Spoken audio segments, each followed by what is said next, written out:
Welcome back दोस्तों। आज मैं आपके सामने रिसेंटली तमिल लैंग्वेज में रिलीज हुई एक क्राइम थ्रिलर सस्पेंस मूवी को लेकर आया हूँ, जिसका नाम है अरिवान। तो अब चलिए फटाफट से वीडियो को स्टार्ट कर लेते हैं। उससे पहले उठा दो प्यार, फॉलो ऑन इंस्टाग्राम। कहानी की शुरुआत में ही एक बंदे को दिखाया जाता है जो रात के समय अपनी कार में कहीं पर जा रहा होता है। तभी सडनली शायद इसकी तबीयत बिगड़ जाती है, जिसकी वजह से ये अपनी गाड़ी को साइड में रुकाकर सांस लेने की कोशिश करते रहता है। उसी वक्त बाइक के जरिए से एक बंदा इस गाड़ी के पास आकर दूसरे बंदे को गला घोट के मार देता है। एक्चुअली इस बंदे का नाम होता है Deva. Some kind of a contract killer होता है। उस बंदे को मारने के बाद देवा अपने एक और साथी पेरुमाल को फोन करके दूसरी पार्टी से पैसे हासिल करने के लिए कहता है, क्योंकि यहाँ पर काम खत्म हो चुका है। उसके बाद वो देवा बिना वहाँ पर कोई सबूत छोड़े चुपचाप से निकल जाता है। उसके बाद दूसरे सीन में मूवी के हीरो सूर्या को दिखाया जाता है, जो फिलहाल अपनी कार के जरिए से किसी घर की तलाश करते रहता है। उसी वक्त सूर्या किसी गली में ये देखता है कि दो बंदे एक लड़की को घर के अंदर ले जा रहे हैं।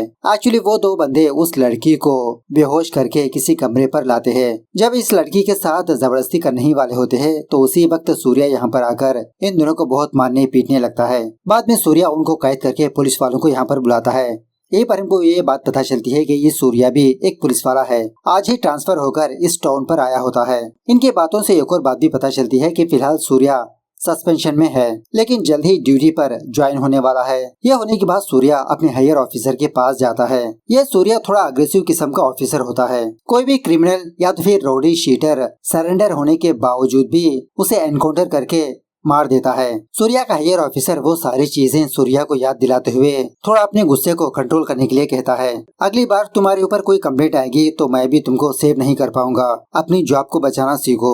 उसके बाद सूर्या दोबारा ड्यूटी पर ज्वाइन होकर अपने पुलिस स्टेशन पर जाता है। दूसरी तरफ वो देवा पेरुमाल को किसी जगह पर बुलाता है मिलने के लिए। जब पेरुमाल इसके पास आता है तो देवा पेरुमाल से कहने लगता है कि एक बहुत बड़ा काम आया है, हम दोनों को किसी भी तरह से इस काम को निपटाना होगा। काम करने पर 2 करोड़ रुपए मिलेंगे। इतना बड़ा अमाउंट सुनने के बाद पेरुमाल भी शॉक में रह जाता है। कहने लगता है तो फिर चलो ना देवा, एक अच्छा सा प्लान बनाते हैं। देवा कहने लगता है कि आज रात को रेडी हो जाना, हम दोनों एक जगह पर जाने वाले हैं। दूसरे सीन में विनिशा नाम की एक लड़की को दिखाया जाता है, जो एक जर्नलिस्ट होती है। इसका फादर भी एक जर्नलिस्ट था, लेकिन अब रिटायर हो चुका है। यह विनिशा हमेशा कोई न कोई केस पर काम करती ही रहती है। ये भी अपने फादर की तरह पुलिस से पहले केसेस को सॉल्व करना चाहती है। उसी रात देवा और पेरुमाल लोहा बेचने वाले एक बंदे के पास आकर गन मांगने लगते हैं। मतलब ये दुकान वाला बंदा सीक्रेटली गन्स की भी सप्लाइंग करते रहता है। पहले तो ये बंदा इन दोनों को टोटली मना करने लगता है कि यहाँ पर ऐसी कोई चीज नहीं मिलती, तुम दोनों फटाफट से यहाँ से निकलो। लेकिन वो दोनों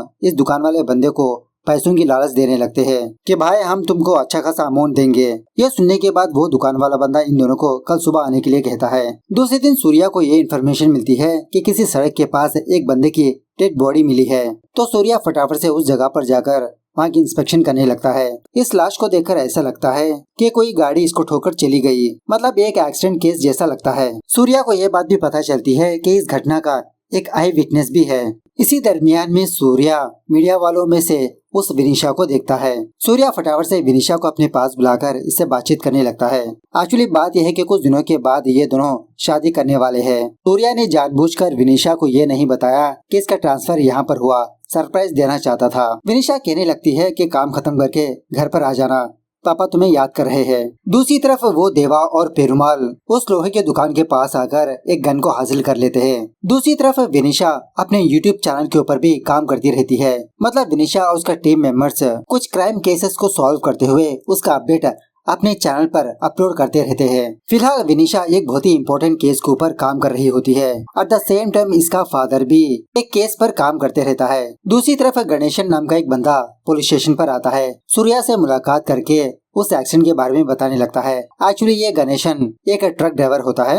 सुबह 6:30 बजे जब ये अपने ट्रक के जरिए से जा रहा था तो सडनली पीछे से एक कार आकर उस बंदे को ठोकर चली गई। मैं फटाफट से अपनी गाड़ी को रोककर एम्बुलेंस को और पुलिस वालों को कॉल किया सर। उस टाइम फुल बारिश होने की वजह से मैं गाड़ी का नंबर देख नहीं पाया। इसी दरमियान में सूर्या उस गणेशन का शर्ट फटा हुआ देखता है। पूछने पर गणेशन कहने लगता है, अरे सर ये तो मेरा काम का शर्ट है, आपने बुलाया तो मैं फटाफट से चला आया। ऐसे ही सूर्या इस बंदे के डिटेल डिटेल्स हासिल करके इसको यहाँ से भेज देता है। दूसरी तरफ देवा और पेरुमाल अपने काम को पूरा करने के लिए कहीं पर जा रहे होते हैं। देवा कहने लगता है, अरे यार, इस गन को अपने हाथ में लेकर ऐसा लगता है कि मैं राजा बन चुका हूँ। गन से काम बहुत ही आसानी से खत्म हो जाएगा, वरना हर काम पर चाकू लेकर गला काटना, स्टैप करना, ये सारी चीजें बहुत ही सर दर्द के काम है। खून हमारे ऊपर गिरता है, फिर को हमें साफ करना पड़ता है, सारे एविडेंस को मिटाना पड़ता है। लेकिन ये गन देखो, सीधा गए, ठोक दिए, वापस आ गए। अब हर एक क्राइम में देवा हत्या करता है और पेरुमाल दूसरी पार्टी पर जाकर पैसे हासिल करता है। तो आजुअल की तरह देवा इस बार भी पेरुमाल को अपना प्लान बताने लगता है, किसको कहां पर वेट करना है, कहां पर जाना है, किससे पैसे हासिल करना है। दूसरी तरफ सूर्या पोस्टमार्टम वाले डॉक्टर को कॉल करके रिपोर्ट पूछने लगता है। डॉक्टर कहने लगता है कि दिखने में ऐसा है कि ये एक्सीडेंट ही है, लेकिन सूर्या को ऐसा लगता है कि ये कोई एक्सीडेंट नहीं हो सकता, क्योंकि गाड़ी स्पीड से जा रही थी, तो उस हिसाब से वो बंदा बहुत ही ब्रूटली इंजूर होना चाहिए था। लेकिन उस बंदे के सर को ही जख्म हुआ था, जिसकी वजह से उसकी मौत हो गई। उसके बाद सूर्या विनिशा के घर पर आता है। विनिशा का फादर सूर्या को देखकर बहुत खुश होने लगता है। विनिशा के घर में यमुना नाम की एक लड़की भी रहती है, जो इसकी पड़ोसन होती है। जब जब विनिशा के घर पर आकर थोड़ा चिल वगैरह करती रहती है। उसके बाद ये चारों लोग मिलकर डिनर करने लगते हैं। विनिशा का फादर सूर्या से कहने लगता है, अरे सूर्या, जल्दी तुम दोनों शादी कर लो यार। एक्चुअली विनिशा ही शादी के लिए थोड़ा लेट करती रहती है। सूर्या तो कब का रेडी होता है शादी के लिए, लेकिन विनिशा एक अच्छा सा करियर बनाना चाहती है अपना। उसके बाद एक रात वो पेरुमाल फुल दारू पीते हुए गाड़ी ड्राइविंग करते रहता है। तभी किसी सड़क के किनारे इसको एक प्रोस्टिट्यूट नजर आती है। अब ये पेरुमाल औरतों का थोड़ा दीवाना होता है, तो उस औरत के पास रुकाकर थोड़ा बहुत बातचीत वगैरह करने लगता है। इन दोनों के बीच डील होने के बाद वो औरत पेरुमाल को जंगल के अंदर ले जाती है, वही कांडवान करने के लिए। शायद इन दोनों के बीच कांडवान भी होने लगता है। कांड तो नहीं दिखाते, लेकिन सारा जंगल दिखाने लगते हैं। सुबह होने के बाद सूर्या को किसी के साइड से कॉल आने पर ये शॉक में रह जाता है। एक्चुअली बात यह है कि कल रात पेरुमाल जंगल में गया था ना कांडवान करने के लिए, तो वहाँ पर उसकी लाश होती है। ऑलरेडी फॉरेंसिक वाले आकर यहाँ पर अपना काम कर रहे होते हैं। किसी ने पेरुमाल को गला काट के मार दिया। अपनी टीम से कहने लगता है कि फटाफट से इस बंदे के बारे में पता करो। एक और बात यह है कि कुछ दिनों पहले एक बंदे का एक्सीडेंट हुआ था ना, वो एरिया और ये एरिया दो भी सेम ही है। सूर्या ये भी देखता है कि इस जगह पर काफी सारे कंडोम्स है। जब सूर्या वहाँ पर सर्चिंग कर रहा होता है, तो इसको एक छोटा सा कपड़े का टुकड़ा नजर आता है। फॉरेंसिक वालों को बुलाकर इसको भी लैब पर भिजवा देता है। दूसरी तरफ वो देवा लगातार पेरुमाल को कॉल करते रहता है, लेकिन उसका फोन स्विच ऑफ होता है। देवा को अभी तक पता नहीं होता कि पेरुमाल की मौत हो गई। ये सोचने लगता है कि पता नहीं ये पेरुमाल कहाँ पर मर गया। दूसरी तरफ जब सूर्या वापस पुलिस स्टेशन पर जा रहा होता है, तो इस सूर्या को उस गणेशन के बारे में याद आता है कि कल जब गणेशन पुलिस स्टेशन पर आया था, तो इसका शर्ट भी थोड़ा सा फटा हुआ था। सूर्या फटाफट से उस गणेशन के घर पर जाता है। पूछने लगता है, अरे गणेशन, तुम्हारा जो फटा हुआ शर्ट है ना, वो लेकर आओ, मैं तुमको नया शर्ट दिलवा दूंगा। लेकिन वो गणेशन थोड़ा सा हिचकिचाने लगता है। सूर्या पूछने लगता है कि गणेशन देखो, मैं डायरेक्टली पूछ रहा हूँ, उस रात क्या हुआ, सच सच बताओ, क्यों तुमने उसको मारा। गणेशन कहने लगता है कि सर, मैंने ही आपको उस बंदे की इन्फॉर्मेशन दी, तो मैं क्यों उसको मारूंगा।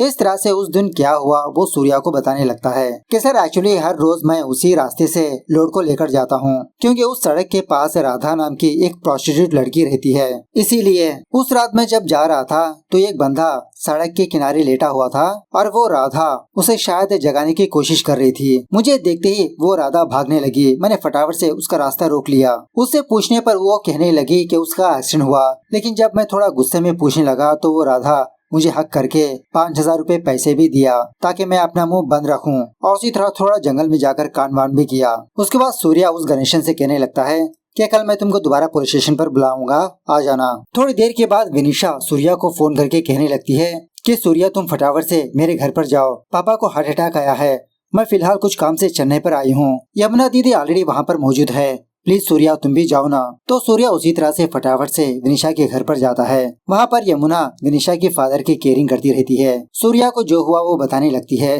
कि मैं एजुअल की तरह अंकल को देखने के लिए घर पर आई थी, तो अंकल बेड से नीचे गिर चुके थे। मैं फटाफट से एम्बुलेंस को फोन करके उनको हॉस्पिटल ले गई। डॉक्टर ने कहा कि माइनर अटैक है। उसी वक्त सूर्या का एक टीम मेंबर सूर्या को कॉल करके कहने लगता है कि सर, मैंने कुछ प्रोस्टिट्यूट को स्टेशन पर बुलाया है, आप फटाफट से आ जाइए। जब सूर्या अपने पुलिस स्टेशन पर आता है, तो सिर्फ 4 प्रोस्टिट्यूट होती है। अपने कांस्टेबल से पूछने लगता है, अरे ये क्या शिवा, सिर्फ 4 लोग। कांस्टेबल कहने लगता है कि सर, उस एरिया में यही 4 लोग हैं, ये लोग एरिया के हिसाब से अपना बंटवारा कर लेते हैं। खैर सूर्या इन 4 औरतों से पूछने लगता है कि सच सच बताओ, किसने उस बंदे की हत्या की, लेकिन कोई भी कुछ भी जवाब ही नहीं देता। इन 4 लोगों में से वो राधा भी होती है। बाद में सूर्या उस गणेशन को बुलाकर उस प्रोस्टिट्यूट औरत को पहचानने के लिए कहता है, तो वो गणेशन राधा को पहचान लेता है कि सर यही औरत एक्सीडेंट स्पॉट पर थी। सूर्या सारे लोगों को भेजकर सिर्फ राधा को वहाँ पर रखकर पूछने लगता है कि बताओ उस रात क्या हुआ, क्या तुमने ही उस बंदे की हत्या की? तुमने सिर्फ एक नहीं बल्कि 2 हत्याएं की, बताओ क्यों किया? राधा कहने लगती है, अरे नहीं सर, मैंने किसी की भी हत्या नहीं की। सूर्या हल्के से धमकाने लगता है कि अभी थोड़ी देर पहले जो बंदा आया था ना गणेशन, वो तुम्हारे खिलाफ स्टेटमेंट दिया, उसके बलबूते पर मैं तुमको अंदर भी कर सकता हूँ। अगर तुमने सच बता दिया तो मैं खुद तुम्हें बचाऊंगा। तो राधा डर के मारे पहले वाले बंदे के बारे में बताने लगती है कि सर वो बंदा कौन था पता नहीं, मेरे पास आया, मैंने उसको 1000 रुपए कहा, लेकिन वो 500 में करना चाहता था, मैंने मना किया। इसके बावजूद भी उस बंदे ने मेरे साथ जबरदस्ती करने की कोशिश की। अपने आप को बचाने के लिए मैंने उस बंदे को धक्का दिया। उसी वक्त सड़क से एक कार गुजरते हुए उस बंदे को ठोक दिया, वहीं पर उसकी मौत हो गई। मैंने सोचा कि वो बंदा बेहोश था, उसको जगाने की कोशिश की। उसी वक्त वहाँ से गणेशन गुजरने लगा। सूर्या पूछने लगता है, तो फिर पेरुमाल का क्या हुआ था? राधा कहने लगती है कि सर पेरुमाल और मैं जंगल के अंदर गए थे कांडवांड करने के लिए। उसी वक्त कोई लड़का वहाँ पर आकर पेरुमाल का गला काटकर भाग गया। वो चीज देखकर मैं बहुत ही डर गई, घबरा गई, फटाफट से वहाँ से भाग निकली। मैं तो बहुत ही डर गई, कहीं वो बंदा मुझे भी ना मार दे, इसलिए मैंने ये बात किसी को भी नहीं बताई सर। सूर्या पूछने लगता है, क्या तुम उस बंदे को पहचान सकती हो? राधा कहने लगती है, हाँ सर, मैं पहचान सकती हूँ। उसी वक्त उस पुलिस स्टेशन की लाइट चली जाती है। देर के बाद जब दोबारा लाइट आती है तो सूर्या ये देखता है कि वो राधा मर चुकी है, किसी ने इसका भी गला काटकर मार दिया। उसके बाद क्या था, सूर्या का हायर ऑफिसर सूर्या को कॉल करके बहुत डांटने लगता है, अरे यार तुम क्या कर रहे हो, पुलिस स्टेशन में ही एक बंदा आकर एक लड़की को मारकर चला गया। सूर्या थोड़ा एक्सप्लेनेशन देने लगता है, लेकिन हायर ऑफिसर सूर्या से कहने लगता है, मीडिया वाले इसकी खिचड़ी ना बना दे, उससे पहले तुम इस केस को सॉल्व करो, वरना हमारे ऊपर से लोगों का भरोसा उठ जाएगा। दूसरी तरफ उस देवा को दिखाया जाता है जो किसी होटल रूम में स्टे किया होता है और उसी तरह बार बार पेरुमाल को कॉल करते रहता है, लेकिन ऑफकोर्स उसका फोन स्विच ऑफ में होता है। बाद में ये देवा अपने किसी जान पहचान के बंदे को फोन करके पेरुमाल के बारे में पूछने पर उस बंदे से देवा को ये बात पता चलती है कि पेरुमाल तो कब का मर चुका है, किसी ने उसको मार दिया। भाई तुम भी ज्यादा बाहर मत आओ। यह सुनने के बाद देवा के तो होश उड़ जाते हैं।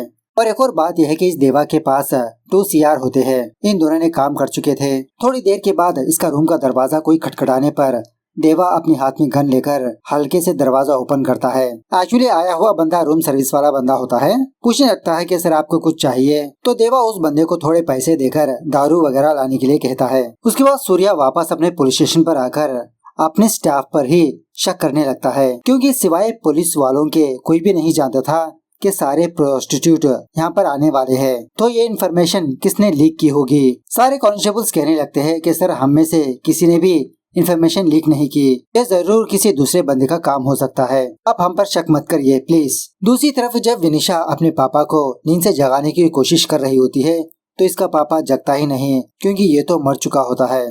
फटाफट से सूर्या को कॉल करके यहाँ पर बुलाने पर सूर्या भी बहुत दुखी होने लगता है। खैर ये सब कुछ होने के बाद दूसरे दिन सूर्या को ये इन्फॉर्मेशन मिलती है कि जंगल में किसी बंदे की लाश है। सूर्या उसकी टीम मेंबर्स फटाफट से उस एरिया पर जाने पर सच में एक बंदे की लाश पड़ी होती है। शॉकिंगली ये और कोई नहीं देवा होता है। इसको भी किसी ने गला काट के मार दिया।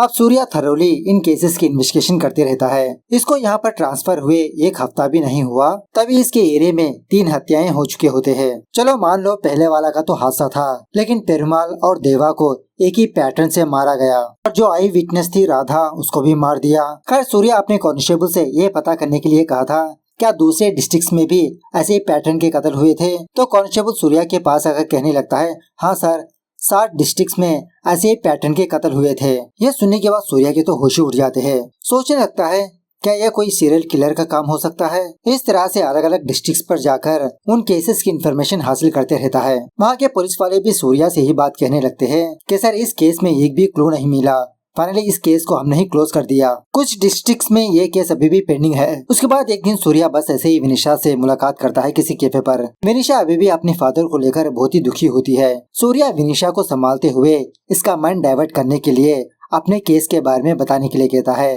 कि विनिशा तुम इस केस में मेरी मदद करो। सो विनिशा भी ओके कह देती है इसकी हेल्प करने के लिए। 2 या 3 दिनों के बाद विनिशा सूर्या को अपने घर बुलाती है कि सूर्या मैंने इस केस के बारे में कुछ रिसर्च की, तो मुझे कुछ बातें पता चली। 11 साल पहले एक गांव में इसी पैटर्न से एक हत्या हुई थी। उस टाइम का इंस्पेक्टर पांडियन एक बच्चे को अरेस्ट किया था क्योंकि उसी बच्चे ने अपने फादर की हत्या कर दी। उसको जुवेनाइल होम भेज दिया गया। अब इतने साल के हिसाब से देखे तो शायद वही लड़का रिलीज होकर ये सारी हत्याएं कर रहा है। अगर तुम उस पांडियन से मुलाकात करोगे तो वो और कुछ इन्फॉर्मेशन दे सकते हैं। तो दूसरे दिन सूर्या उसी तरह से उस पांडियन के घर पर जाकर रिसेंटली जो हत्याएं हुई उस केस के बारे में समझाते हुए उस बच्चे के बारे में भी पूछने लगता है। ये पांडियन कहने लगता है कि सूर्या, उस टाइम तो वो केस मेरे लिए बहुत ही अजीब था। मैंने अपनी सर्विस में ऐसा केस कभी नहीं देखा। उस टाइम उस बच्चे की उम्र सिर्फ 10 साल ही थी। उसने बेरहमी से अपने फादर को मार दिया। जब मैंने उस बच्चे की आंखों में देखा तो उसके अंदर एक हैवानियत सी थी। उस बच्चे ने ही उस क्राइम को कबूल किया, लेकिन उसके अंदर जरा भी गिल्ट नहीं था। सूर्या पूछने लगता है कि सर मोटिव क्या था। पांडियन कहने लगता है कि सूर्या, मोटिव तो पता नहीं, हत्या करने के बाद वो बच्चा अपना मुंह नहीं खोला, लेकिन उसे देखकर ऐसा लगता है कि वो अपने फादर से बहुत ही नफरत कर रहा था। शायद उसकी दिमागी हालत कुछ ठीक नहीं थी। सूर्या पूछने लगता है कि सर उस बच्चे का नाम क्या था। पांडियन कहने लगता है कि उस बच्चे का नाम धनुष था और उसी तरह से उसकी एक बड़ी बहन भी थी। धनुष को जुवेनाइल होम भेजने के बाद उसकी बहन गंगा को एक आश्रम पर भेज दिया। उसके बाद सूर्या उस जुवेनाइल होम पर जाकर उसी धनुष के बारे में पूछने लगता है। वहाँ का वार्डन कहने लगता है, हाँ सर, वो धनुष यहीं पर अपनी जिंदगी गुजार रहा था। जब उसकी सजा खत्म हो गई तो वो रिलीज हो गया। उसके बाद क्या हुआ मुझे पता नहीं, लेकिन सर जितने दिन वो यहाँ पर था मुझे एक बात तो समझ आई कि उसने अपने फादर की हत्या नहीं की। तब मुझे ऐसा लगा। यहाँ आने के बाद वो लड़का बहुत ही गुमसुम से होने लगा था। बाद में सूर्या एक आश्रम पर जाकर उसी धनुष के बारे में पूछने लगता है कि धनुष की बड़ी बहन गंगा यहाँ पर थी, अब वो कहाँ पर है। यहाँ की वार्डन तो धनुष के बारे में जानती ही नहीं होती, लेकिन सूर्या के पास उस बच्चे की फोटो होती है। उसको दिखाने पर ये वार्डन पहचान कर कुछ डिटेल्स बताने लगती है। हाँ सर, इस लड़के की बहन यहीं पर रहा करती थी। सीन थोड़ा सा फ्लैशबैक में जाने लगता है। धनुष और गंगा की मां मरने के बाद धनुष का फादर दारू का आदी हो गया। हर रोज दारू पीकर घर पर आता, अपने बच्चों को मारता पीटता। एक और शॉकिंग बात यह है कि गंगा का फादर गंगा के साथ ही अत्याचार करते रहता है। एक दिन गंगा का फादर गंगा को नए कपड़े देकर इसको पहनने के लिए कहता है। पहले तो गंगा मना करने लगती है, नहीं पापा मुझे नहीं चाहिए, लेकिन इसका फादर इसको जबरदस्ती करने लगता है कि तुमको ये कपड़े पहनना ही होगा। गंगा वो कपड़े पहनने के बाद गंगा का फादर एक बंदे को गंगा के पास भेजता है, मतलब अपनी बेटी को ही प्रोस्टिट्यूट बनाकर पैसे कमाने लगता है। जब इसका फादर दारू पीकर टल्ली हो जाता है तो गंगा एक रॉड लेकर अपने फादर को मार देती है। ये सारी चीजें पुलिस वालों को पता नहीं होती। गंगा इस आश्रम पर आई थी, उस वार्डन को बताया था अपनी सच्चाई। उसके बाद सूर्या इस वार्डन से गंगा का फोन नंबर या तो फिर एड्रेस पूछने लगता है। वार्डन कहने लगती है कि सर उस लड़की का नाम गंगा नहीं था, यमुना है। इस तरह से जब उस यमुना की फोटो दिखाती है, सूर्या शॉक में रह जाता है। वो यमुना और कोई नहीं, विनिशा की नेबर ही होती है। सूर्या समझ जाता है कि जिसका मतलब ये सारी हत्याएं यमुना और उसका भाई धनुष कर रहे हैं। सूर्या फटाफट से विनिशा को कॉल करके इसी यमुना के बारे में बताकर अपना दरवाजा लॉक करने के लिए कहता है, जब तक ये वापस नहीं आ जाता। विनिशा भी शॉक में रह जाती है। उसी वक्त वो यमुना अपने भाई के साथ विनिशा के घर पर आती है, अपने भाई से इंट्रोडक्शन करवाने लगती है। एक्चुअली बात यह है कि एक दिन सूर्या विनिशा के घर पर आकर यमुना के सामने अपने कांस्टेबल से फोन में बात किया था ना कि सारे प्रोस्टिट्यूट पुलिस स्टेशन पर आ चुके हैं। वो बातें यमुना सुन चुकी होती है। अपने भाई को बताने पर इसका भाई धनुष पुलिस स्टेशन पर जाकर उस राधा को मार देता है। सूर्या अपने कांस्टेबल को कॉल करके फटाफट से विनिशा के घर पर जाने के लिए कहता है। उसे कुछ मत कहो, बस उस घर पर बैठे रहो, मैं आ जाऊंगा। इस तरफ घर में यमुना और धनुष को ये बात पता नहीं होती कि विनिशा को इन दोनों के बारे में ऑलरेडी पता लग चुका है। विनिशा बहुत घबराती रहती है, उसी तरह सूर्या का ही इंतजार करती रहती है। थोड़ी देर के बाद जब विनिशा वॉशरूम पर जाती है तो सूर्या इसको कॉल करने लगता है। सूर्या बिना सोचे समझे दोबारा विनिशा को वार्न करने लगता है कि विनिशा तुम फिक्र मत करो, एक कांस्टेबल तुम्हारे घर पर आ रहा है और तुम उस यमुना को घर पर मत आने देना। यह सुनने के बाद ये दोनों समझ जाते हैं कि अब इस विनिशा को भी टपकाना पड़ेगा।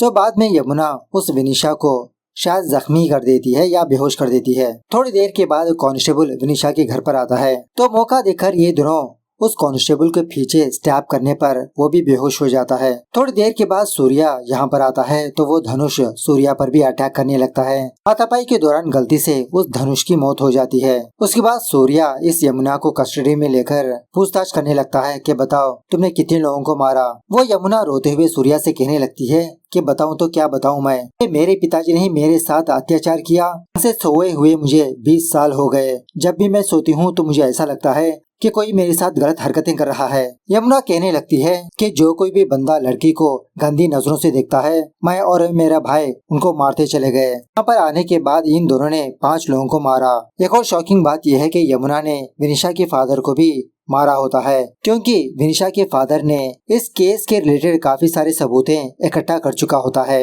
तो वो जानकर यमुना ने मार दिया। उसके बाद हमको ये दिखाया जाता है कि उस देवा को उस होटल के एक बंदे ने मार दिया। देवा के पास काफी सारे पैसे थे ना, उसको मार के वो सारे पैसे हड़प लिया था। इस तरह से फाइनली ये मूवी यहाँ पर दी एंड होती है। सो मूवी कैसे लगी कमेंट करके बताना जरूर। मिलते हैं अगली वीडियो में, तब तक take care, bye bye, see you soon.